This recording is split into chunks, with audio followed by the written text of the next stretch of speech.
atakuwa nasi, alisema tatulinda.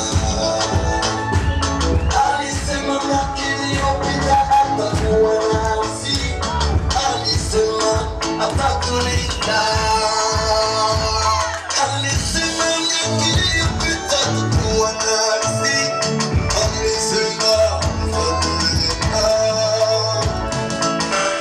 Mungu wangu futa machozi yangu, Mungu wangu futa machozi yangu, Mungu wangu futa machozi yangu, Mungu wangu futa machozi yangu, Mungu wangu futa machozi. Alisema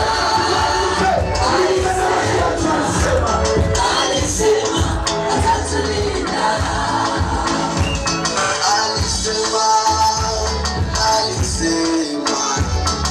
Alisema atatulinda. Kama aliyolinda Danieli na wengine, alisema Yesu atatulinda. Aliwatoa wana wa Israeli kwenye mikono ya Farao, akawavusha salama. Usibabaike kamwe kisa majaribu unayoyapitia. Kama ni mjane, kama ni yatima, usibabaike. Mungu anakuona. Ulitafuta kazi, ila mwaka huyo unalipata.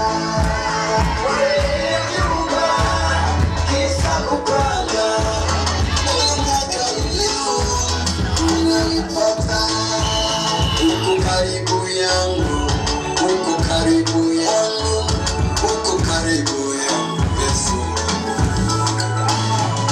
Uko karibu yangu, atulinda.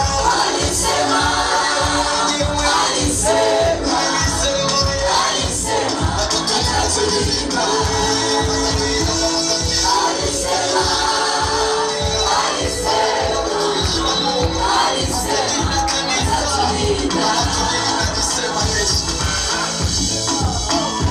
Alisema Yesu atalinda maisha yako, atalinda wazazi wako, atalinda watoto wako. Alisema Yesu, alisema neno lake akafikisha ahadi yake. Alisema neno, anashikamani Yesu, alisema Yesu, anashikamani Yesu, alisema.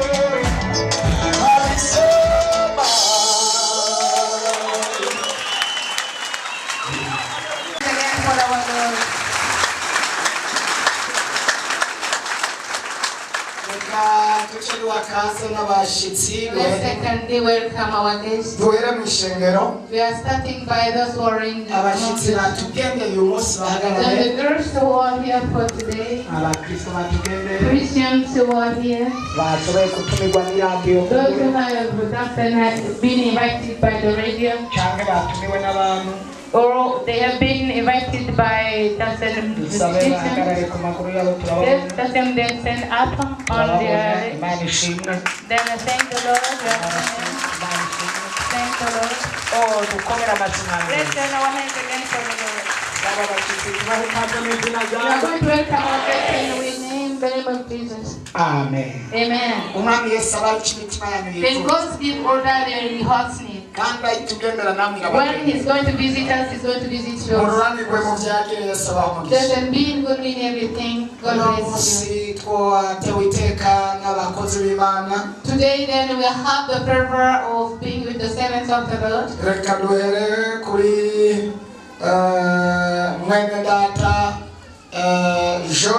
Let's start by our brethren told. Again, I guess he is we just have to welcome him as someone that we go in he is standing with us within few minutes. We are rejoicing to see him again. We are just saying him that requesting him then to stand up again and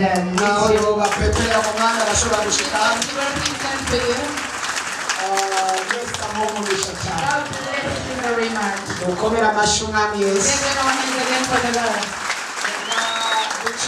duhagaze na Pastor Munezero ariwe mushiki wa George nyene hamwe n'umufasha wiwe. Let's welcome again then Munezero, who is the sister of John with his husband. We are seeing that then we are happy from the Lord. Then glory be to the Lord.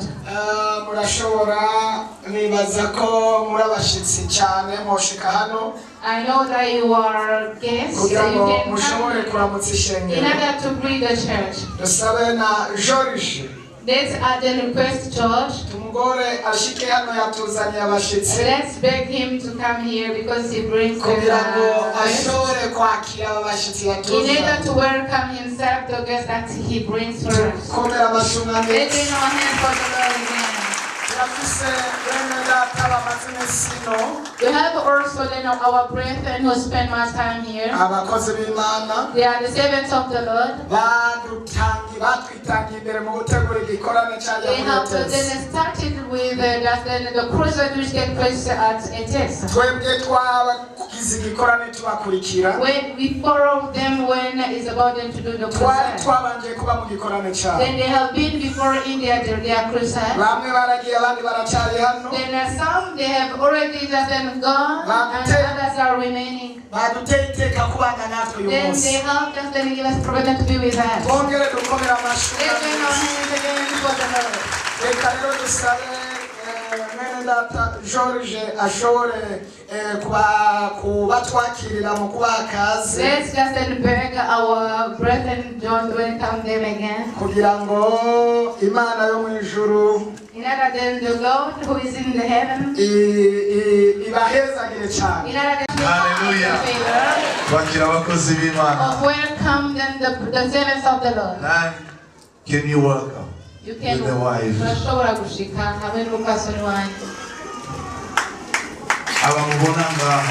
you that you are seeing in front of you,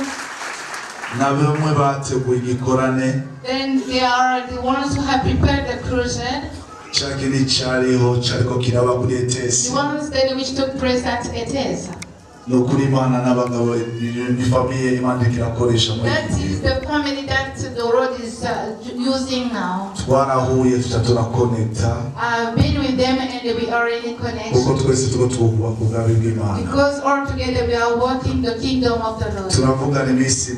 Then we are counting the days. And I've told them I would not like that to be remain friends only. But I would like that you know also the church will come at work here. They have accepted to come and visit us. Then God bless you. I would like them to come here and present and introduce yourself. There is a word that they told me. They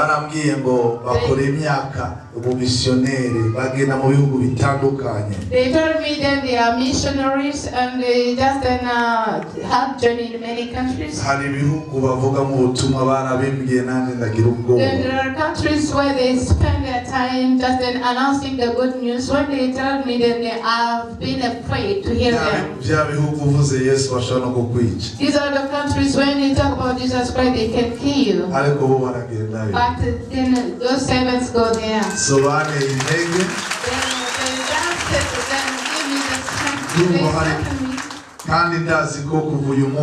and I know that from today I'm going to be with them.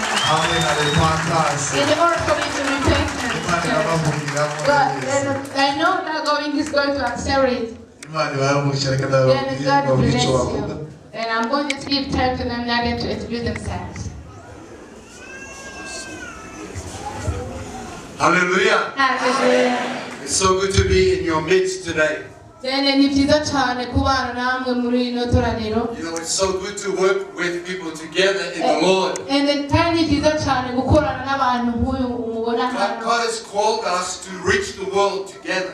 Then Imana ngo yatubwiye ngo tuze dushike kure mu mahanga turi kumwe. And when we work together, we're going to see glory, God's glory coming down. And God wants to reach the whole of Burundi. And also kandi Imana iragomba ko dushika mu Burundi. That every single person in Burundi will know Jesus Christ as their Lord and Savior. Abarundi bose bamena Yesu Kristo. So that's what we love to see. Kandi ngo byabaye byiza cyane. You to rise up and keep reaching out. Kandi ngo araduteye intege ngo dukomeze tuzamuke ngo dushikane I ubutumwa. heard that your pastor Joseph is a fantastic man of God. Arabizi neza umwungere wacu Yosefu ngo ni umuntu akomeye cyane mu Mana. And together you're going to change Burundi. Jesus' name. Amen. Hallelujah. Amen. I agree with what my husband says. Ngo aremeranya cyane n'ibyo umutware wiwe avuze. God wants to set fire in Burundi. Imana igiye kuzamura cyane Burundi isuka umuriro wayo. And that God is releasing people into this nation. Ngo Imana iri kumwe na ino hanga ryacu y'u Burundi. And God is releasing people from this nation into the world.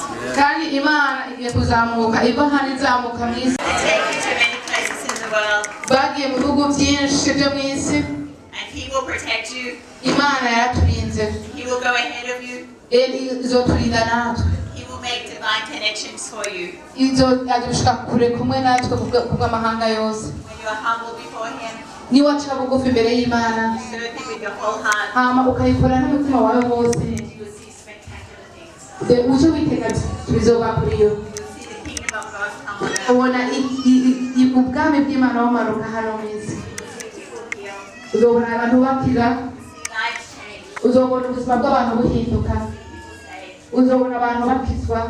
In much more. hanyuma tugiye utuha icyubahiro cyane umwami wacu Yesu Kristo. Amen. Bless you so much. Imana Imana ibahezagire ibahe cyane. Imana ibahezagire. Imana ibahe umugisha God bless cyane. you so much. Twabatumiye Then we have invited them and they accepted. baremera ubutumire And they have accepted the kuko invitation. umutima Imana bashizemo. Because of the heart the Lord gave to them. Nukuri turazi ko isi tugiye kuyifata We know that we're going there to reach the whole world. hamwe n'abarepantanse. Even with the repentance. Mwakumvisemo ngiye You ugasubiramo. didn't hear it very well. I'm going to Ndashaka repeat n'uwo it inyuma aze again. kukumva. I want that even the one who is behind hear it. Ati isi tugiye kuyifata The mu whole world izina will rya go to Yesu. reach into the Hamwe name of n'abarepantanse. Sinina gutitira. Then you go to Ndiko ndahanura. then I'm prophesying. Ndiko ndahanura. I'm prophesying. Nturinde ko ndina gutitira kugira umenye ko ndiko Don't ndahanura. wait that then I just Aha natamwe ndiko share. ndababwira uko nyene. I'm just telling Kandi you mwitege this way. igitangaza n'uyu munsi. Then you want that way for the amazing from Hari the ikintu Imana miracle. iza gukora kuri uyu There is munsi. something the Lord is going to Kandi do. ikintu Imana iza gukora uyu munsi Then the thing that God is kigiye going to kugura do. imiryango ya The repentance. one which is going to open the doors of repentance. Haleluya. Hallelujah. Ndumva amavuta sije mvuga I'm just ubutumwa feeling the anointing. ariko ndumva aya mavuta I'm not among the ones who is going N'izina rya Yesu agushikire. ndi kumwe n'umugore wanje, I'm with my wife, umugore mwiza cyane a mubona beautiful wife. imbere n'inyuma. Then in front. Bandanye bandanye You tegeza want me to continue? batworarangana Then we're going to see here. apatiye ukuboko Then he started holding my. ibintu binini. Then he never told me that the money is it's a great amount of money. yamambwira ngo Imana irabishobora But even then always he told kandi me yamikaba Imana always. nayo ikakibishobora. And my mom. Prepare Yesu mama Just wave your hand, my mother. ni pasiteri Then she's a pastor. Imana yamukoresheje muri iki gihugu kuva Then kera. God uses in many ways here in Burundi. Natwe tukaba turi mu vyamwa icyo And yakoze. now we are in the fruit of what he did. Kandi n'isi iriko irahezagirwa kuko yemereye Imana. Then the earth is blessed because what he did. The what she Imana did. iguha umugisha. My mom, God bless Ari her. kumwe na pasiteri wundi hajya mu Rwanda Then she's with muramuzi. another pastor that you know very well. Imana ibampera umugisha Then cyane God n'abagenzi. bless you. Ndi kumwe na I am with her. muramuzi. Do you know her? Bamwita kwa Kiraswa. Then she's called what else? Abakazi mu pepe Yesu. Hallelujah. Wave your hands for the Lord. Reka rero simvuge byinshi uyu ni I mushiki wanjye can't tell amurikira. many things about her, but When God makes up his mind to bring two people together, you can't stop him. Ati iyo bamubwira ko hari yorobona umurundikazi mwiza cyane nka Sandrine ngere kubyemera ariko Imana yihuje abantu ngo nta muntu ashobora kubihagarika.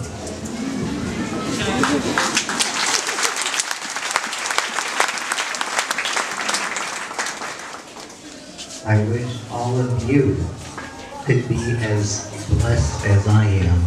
ndabifurije mwese guhezagirwa nk'uko nahezagiwe.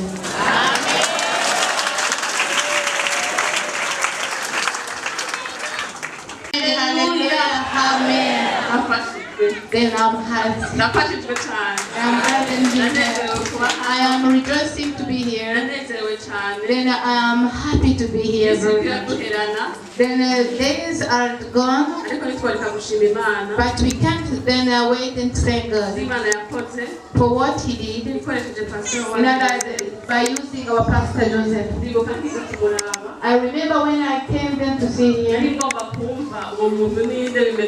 Then I was about them to hear who is that person and what is. It was the first time I met him. But when we meet, we are in a connection.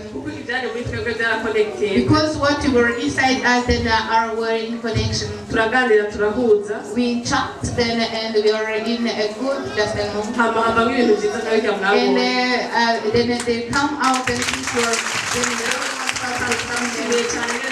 we welcome you for then we thank you Pastor then as we welcome us. Then what that we did then it was in a very and thank you very much. Then there is something that I'm just saying. Then because that means someone first time in the world with him and then I thank you for what the heart that you have of what the then the Lord continue to bless the heart. I love you so much. God bless you. Kandi Jesse navuze kuri pastor. I didn't say anything about the pastor. Hano mvuga norara. If I can start to say everything, I can explain. When I was here, then I told you a few words about it. But then there are some people who weren't here. A few words that I can say. Namusabira ngo uragavuko. Hallelujah. Nibanga abantu bagashobora kumenya. That is the secret that people might have. Narababwiye ngo tuza gukora igikorane. When we come Ari into the umwe mu bapasiteri bahagaze. there is a person then who stands. bakemera iyo calling nari ngize mu mutwe wanjye. And they agreed with the calling that I have in my head. Ikintu nari ngize nakibona ari kinini cyane. The vision that I had was so great. Kujya abo twavugana hamwe ntibashobora kubyanga. See, there are people that were talking about the Ariko nsanga pasiteri ari mu masengesho. but when I meet the person who was in the prayers, Yari mu masengesho y'iminsi he ijana. was in prayers of 100 days. Yisonzesha. And he was failing. Umengo nashitse ngari muri 90 ageze kuri And 90. I read when he was in 90 days. Kandi bambwiye pasiteri numvise connection y'ikiri muri Amerika. When they told me about the person, then I feel the connection where I used them to be in America. Ndavuga ni bamwe ba Aroni na Bashu. Then I'm saying it's among them the Aaron. Bicaye turiko turavugana. And when we're sitting, then Ndakora giza maguru gutya. I'm doing them like this. Muri muzi pasiteri wanyu. How is your pastor? Uzi bagize mutizora wakirisha muri mama kalaki.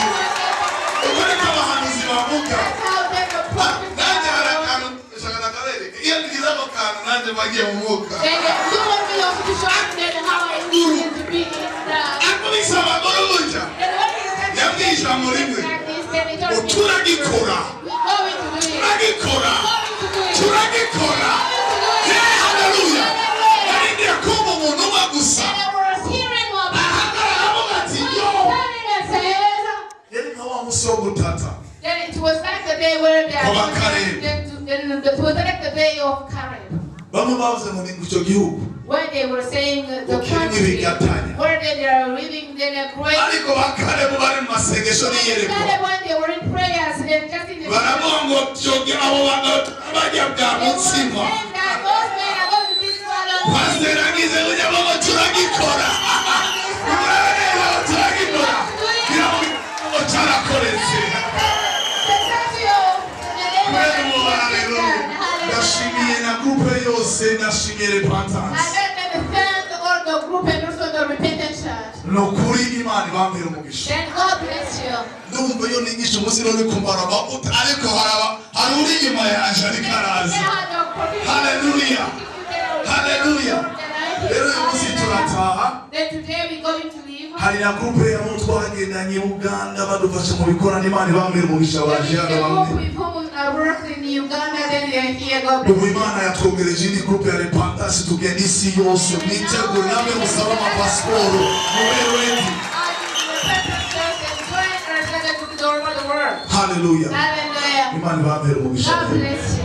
Ndabakunda cyane. I love you so much. Mu mwanya turaza kuba tugiye Then in a few minutes we're going to leave. 2 hours. dusubira mu gihugu cya Amerika. In order to return in America. Ariko ndizera ko muzohora mu dusengera. But I have heard that you're going to continue to pray for us. Kandi naje zogoma ndabasengera. And I also am going to continue to pray for you. Pastor we naramubwiye ni Yonatani na Dawidi. I've just entered that then us with our person Ikibazo like cyanyu Jonathan ikibazo and cyacu. then his problem is my problem. Kandi ikibazo cyacu turizera ko And namwe also muzabisoza. then our problem is also his problem. Bambere umugisha. God bless you. Reka ngeni hallelujah. Let us then shout Hallelujah.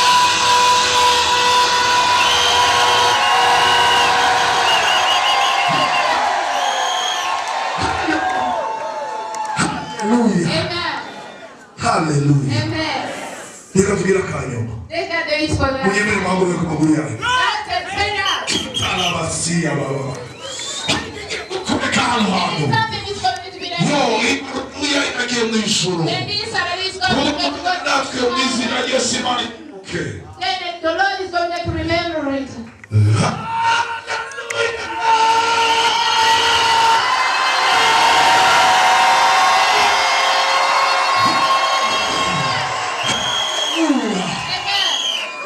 God bless you. Wicara ku byubahiro byanyu. Just sit down. Hallelujah. Amen. Agree with them and also the Lord of them. Let us take time to pray. Mana nyamuhoraho The Lord Almighty will back twongera amashimwe Yesu That's the name of the Lord.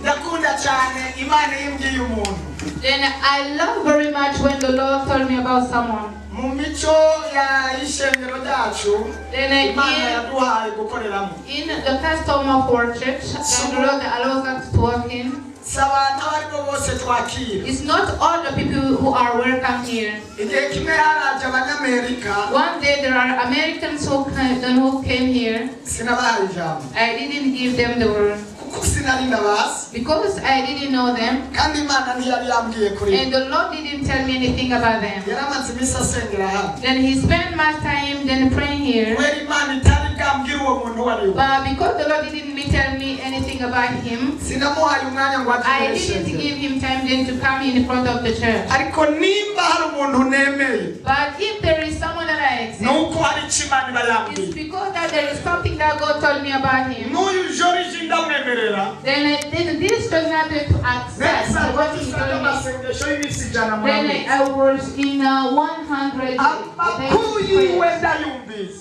Then when I heard about his news, wabibwiye namubarira ngo nzoguha inyishu hirya y'ejo then the words who told me then about him, they said, then I'm going to give you then the answer in 2 days. mbanza kubaza Imana And I asked the Lord, uwo muntu ninde who is that person? uwo muntu ameze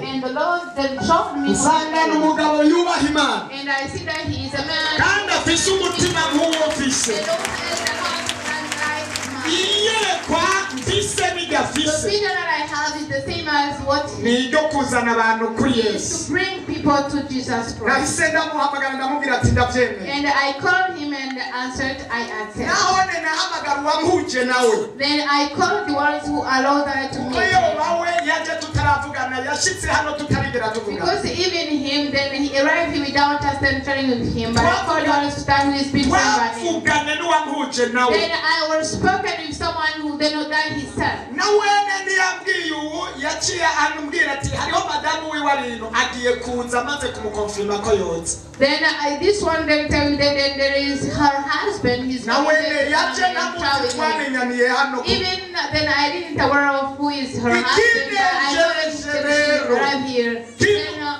what rejoicing me now? nuko imana yakoze ivyo yamariye It's because then the Lord did what he told me. ikindi kinezereza Then what rejoiced me again nababwiye ngo twagendewe n'imana is then what I'm saying that we have been visited by the Lord. uriya mupapa ahagaze hano Then this man when he's standing there, imana imbariye ngo uwo muntu n'umuntu anyubaha kandi ndamukunda the aranezereza Lord cyane told me that he is the Lord who has then the fear of me and he is my, then I respect him. iryo jambo irambariye ngo uyu muntu ndamukunda Then the Lord told me I love that person kandi aranyubaha and he has fear kandi and aranezereza respect and he's rejoicing me. yarahagaze hano uriya He was standing there mudamu we ariko aravuga ijambo and her husband was yewe saying word. w'imana ambwira ayo And the majambo Spirit of the Lord told me that word. hari n'ayandi majambo And yambariye I also other word that the Lord told me. nicyo gituma mvuze ngo twagendewe That's the n'imana reason why I'm just saying that we have been visited by the Lord. kubona umuntu yubaha imana Then to see someone who respects kandi the imana Lord ikunda and the Lord loves kandi nawe akayinezeza and one who rejoices the heart of the Lord ni imana iba yatugendeye is the Lord himself who visited twongere us. tuduze icyubahiro Praise cy'imana again the glory of the Lord. haleluya haleluya Amen, amen. nuko rero ibindi kumbure dushobora kubivugana no We hanyuma go into then to talk about things then later. turashobora kuvugana n'ibindi imana yabwiye We go then to talk about what other word that God told me. ariko ndashaka kubabwira ko imana yatugendeye But I will go to say that God visited us. kandi imana yakoze Then and we thank God for that. tugomba Thank gufata the umwanya Lord. wo kubamo ijambo We go ry'imana and spend time in the Word and then uko share. rero mugiye mutware amasengesho menshi When God, and because you are living, God, then how many pray? murabona ahantu umuntu usinzi ingene You hameze see then the place where you live also. dufise iyerekwa ryo kwagura umurimo cyane We have the vision of that then increasing the word of the Lord. ariko urabona ikibanza cyamaze kutubana gito But you see that the place is now very short. kandi ubwo nyene iki kibanza si n'ikiwacu And then twakoresheje this place is not ours. kubw'ivyo rero Then for that reason, mugire umutwaro ukomeye then have the burden wo kudusengera kugira ngo imana idushire ahagutse of praying for us now. Then God allow them to be in a great praise. kugira ngo dushobore gushikana ubugome bw'imana imitima myinshi Then again to allow them to arrive very far than the good news. mbere si mwebwe gusa n'ababere Not only you, but also you, our brethren. turabahaye umutwaro Then I give them the burden. aho muzoba bose mudusengera Whatever you be, pray for us. mwibuke ati shenge wegare pantazi Remember the repentant church. mfise umutwaro wo They have kuvuga the burden of preaching the good news. n'ukuzana imitima And also bring the husband to Jesus Christ. babuze ahantu bashyira They abantu don't have enough places then where people can be. hose urabona ko huzuye Then you see that then all the places full. ndazi ko imana ishoboye Then we know that the Lord is able. hamwe n'amashengesho yacu Then our prayers and also your prayers izotubwira neza is going to do good deeds. kandi tugiriye neza And the one is going to do good kubera deeds. umutwaro wacu Because n'umutwaro wacu our burden is yours. namwe imana izobibagiriye And neza also then God is going to do this. kubera imana izoba yishyuye amasengesho Because God is going there to answer the prayer. nagomba tuje mu mwanya w'ijambo ry'imana We going ndabahaye there to uwo answer mutwaro the time then of preaching the good news after kandi giving you that gusenga burden. ndazi Then it's praying and I know that praying guhindura ibintu then changes things.